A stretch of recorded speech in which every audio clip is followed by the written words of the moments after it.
మొన్న గవర్నమెంట్ వాళ్ళు వచ్చి భూములు కొలత కొలిచి రాళ్ళు పాతిపోయినరయ్యా. నష్టపరిహారం తీసుకొని భూములు అప్పగించాలని నోటీసు కూడా జారీ చేసిండ్రు. అడ్డీకి పావుషేర్ ఇచ్చే పైసలతో మేమెట్లా బతకాలయ్యా? భూములు సేకరించడం అనేది 1894 భూసేకరణ చట్టం కిందకి వస్తుంది. ఈ చట్టం ప్రకారం నోటీసులు ఇవ్వకుండా భూముల్ని సేకరించకూడదు. నోటీసులు ఇచ్చిన తర్వాత మీకేమైనా అభ్యంతరాలుంటే కలెక్టర్కి విన్నవించుకోవచ్చు.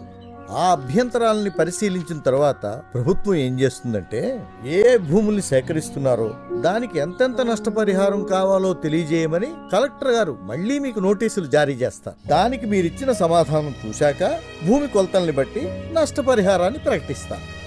ఈ నోటీస్ ఇచ్చిన 2 సంవత్సరాల లోపు ఇదంతా జరగాలి. ఇప్పుడు కూడా మీకేమైనా అభ్యంతరాలు ఉన్నాయనుకోండి, మీరంతా వెళ్ళి సివిల్ కోర్టులో పిటిషన్ వేసుకోవచ్చు. ఇచ్చే నష్టపరిహారం తక్కువగా ఉంటే ఏం చేయాలయ్యా? కలెక్టర్ గారు ప్రభుత్వ రేటును బట్టి ధర ప్రకటిస్తారు. అది ఎప్పుడూ తక్కువగానే ఉంటుంది. కాబట్టి ప్రభుత్వం రైతులతో సంప్రదించి అందరికీ ఆమోదమైన నష్టపరిహారాన్ని చెల్లిస్తుంది.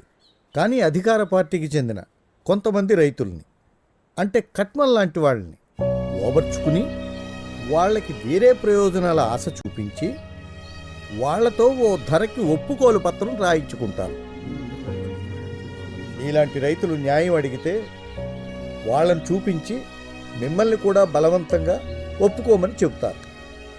అలా ఒప్పుకోకుండా మీరంతా ఐక్యంగా ఉండి భిక్షపతి లాంటి అవినీతి రాజకీయ నాయకుల్ని ఎదుర్కోవాలి.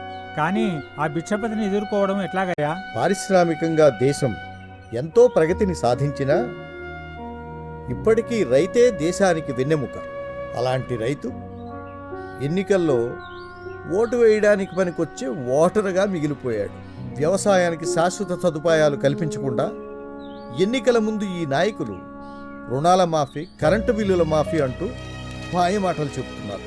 అలా మాఫీ చేస్తామని అనడమే పెద్ద అవినీతి. ఆ అవినీతి మురికిలో మనల్ని కూడా భాగస్వాముల్ని చేస్తున్నారు. అదే మన దురదృష్టం. రాబోయే ఉప ఎన్నికల్లో భిక్షపతిని ఓడిద్దాం.